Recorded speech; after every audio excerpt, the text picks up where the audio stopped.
Hi friends అందరికీ friends ఈ రోజు మీ ముందుకు మంచి వీడియోతో వస్తున్నాను। ఈ రోజు మనం మంచి ఒక ఏజెన్సీ ఏరియాలో ఉన్నాం। ఏజెన్సీ ప్రాంతంలో ప్రజలు ఎక్కువగా వ్యవసాయం మీద ఆధారపడతారు। అలాగే వాళ్ళకి తీరిక సమయం దొరికినప్పుడు వాళ్ళు చేపల వేటకి వెళ్తారు। సో ఈ రోజు వాళ్ళు చేపల వేటకు ఏ విధంగా వెళ్తారు, అక్కడ వాతావరణం ఎలా ఉంటుంది, మీ ముందుకు మంచి వీడియోతో వస్తున్నాను। చాలా ఇంట్రెస్టింగ్ గా ఉంటుంది ఇక్కడ నేచర్। ఎవరైతే పచ్చదనం ప్రకృతి ఎవరికైతే ఎక్కువగా ఇష్టం ఉంటుందో వాళ్ళకి ఈ వ్లాగ్ చాలా ఎక్సలెంట్ గా అనిపిస్తుంది।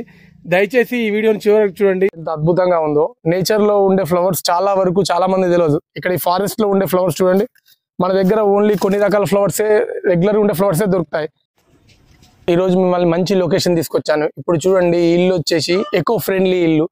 గిరిజనులు కోయే వాళ్ళు ఎక్కువగా ఇలా ఉంటారు। వాళ్ళంతా మట్టితోని కట్టుకుంటారు గోడలు, పెంకులు కూడా మట్టితోనే చేస్తారు। చూడండి ఒకసారి మీరు ఇక్కడ గమనించండి, మీకు కనిపిస్తుందా? మనము పిల్లర్లు వేస్తాం కదా 8x12 12x14 అని। ఇక్కడ చూడండి, ఇది పిల్లర్, ఇది మొత్తం టేకు, ఈ నుంచి ఈడికి ఇంత పెద్ద టేకు మొద్దు। వీళ్ళ మొత్తం ఈ గోడ కూడా 6 ఇంచెస్ ఉంది। వీళ్ళు గోడలు కూడా మొత్తం పేడ మట్టి ఒండ్రుతో కట్టిరు। చాలా అంటే చాలా అద్భుతంగా ఉంది। మీరు గమనించినట్లయితే ఈ ఒండ్రు ఎట్లయితే ఆవు పేడ ఇవన్నీ ఉన్నాయో, ఆవు పేడ మట్టి మిశ్రమం మొత్తము చెక్క పొట్టు ఇవన్నీ ఉన్నాయో, ఈ మిశ్రమాన్ని కూడా అక్కడక్కడ మధ్య మధ్యలో వేసిర్రు, ఎందుకంటే అవి చెదలు పట్టకుండా। చాలా అద్భుతంగా ఉంది వీళ్ళ డిజైన్। ఇవి దేనికి అనుకుంటారు ఫ్రెండ్స్? వీళ్ళ పక్షులు, వీళ్ళ యొక్క కోళ్ళు దీని మీద సేద తీరుతాయి। నేచర్ చూడండి ఎంత అద్భుతంగా ఉందో। ఇక్కడ పచ్చదనం, ఇక్కడ స్మెల్ అయితే ఎక్సలెంట్ ఉంది, మొత్తం అడవి వాసన। మొత్తానికి ఒక 5 కిలోమీటర్స్ అంత జర్నీ చేసుకుంటూ వచ్చాము, నడకదారే మొత్తము చాలా అద్భుతంగా సాగింది। ఫిషింగ్ హంటింగ్ అనే చాలా మందికి హాబీ ఉంటది। జారితే మాత్రం బీభత్సం ఉంది స్నోపు చూడండి। ఇప్పుడు ఈ స్నోపులు వెళ్ళాలి, చేపల వేటేమో గాని ఇక్కడ ఒక వాటర్ ఫాల్ లెక్క అయితే ఒకటి ఎంటర్ అయింది। ఇక్కడ వాతావరణం చూస్తే ఫ్రెండ్స్, ఇక్కడ లొకేషన్ ఫారెస్ట్ మధ్యలో ఉంది। ఇక్కడ చూడండి ఈత చెట్లు ఎంత అద్భుతంగా ఉన్నాయో। నేచర్ బాగుంటుంది, మీకు వీలైనప్పుడు సాధ్యమైనంత వరకు ఇట్లా నేచర్లో ట్రావెల్ చేయండి వీకెండ్స్లో, చాలా ఎక్సలెంట్ థ్రిల్లింగ్ ఉంటుంది, చాలా అద్భుతంగా ఉంటుంది। ఎక్కువ చెరువు వాతావరణం ఉన్న ఏరియాలకు వెళ్ళండి, చాలా నేచర్ చాలా ఎక్సలెంట్గా అనిపిస్తుంది। వాటర్ సోర్స్ ఎక్కువ ఉన్న కాడ క్యాంపెయినింగ్ వెళ్ళండి, వీకెండ్ ఎగ్జామ్ ఉంటుంది। ఫ్రెండ్స్ చూడండి, ఇట్లా లైట్ తీసుకొచ్చారు, ఇక్కడ మీకు కనిపిస్తున్నాయో లేదో, అక్కడ చిన్న చిన్న చేపలు చాలా ఉన్నాయి।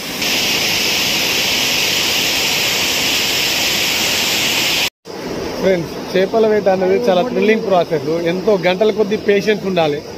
ఈ ఫిషింగ్ చేసే వాళ్ళకి ఎక్కువ ఏంటంటే, ఇవి కొనుక్కుంటే కేజీ 100 రూపీస్లో వచ్చేస్తాయి, 10 నిమిషాల్లో 1 మినిట్లో అయిపోతుంది।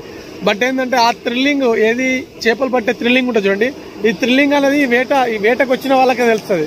ప్రపంచ దేశాల్లో కూడా దీన్ని చాలా మంది హాబీగా తీసుకుంటారు। ఫ్రెండ్స్ చూడండి, చేపల వేట ఏజెన్సీ ప్రాంతంలో జీవించే వాళ్ళకు కొద్దిగా ధైర్యం కూడా ఎక్కువగా ఉంటుంది। వీళ్ళకు దేనికి భయపడరు, జంకరు। అక్కడ చూడండి, ఆ నుంచి పైనుంచి సెలయేర్ల నుంచి వాటర్ వస్తున్నాయి,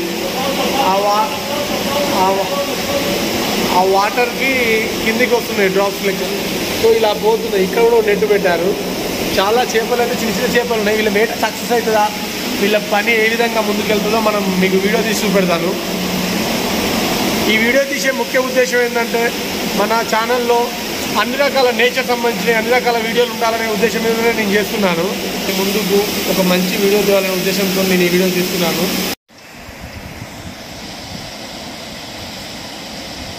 గమనించినట్లయితే చూడండి, ప్రకృతిలోని అందాలు, అద్భుతమైన స్టోన్స్, ఇలాంటి కలెక్షన్ చేయండి ఎప్పుడైనా ఉంటే, చాలా అరుదుగా కనిపిస్తాయి ఇలాంటి।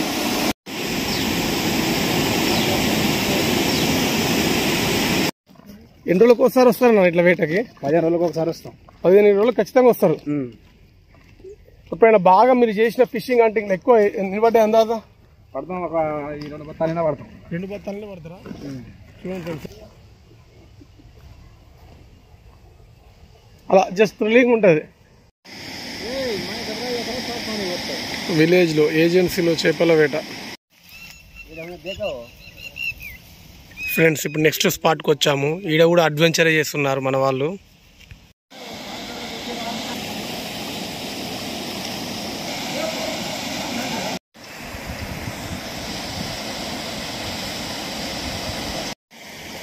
ఫ్రెండ్స్ మీరు చూస్తుంది టాటాయిస్, చూడండి టాంబేలు కూడా పట్టారు।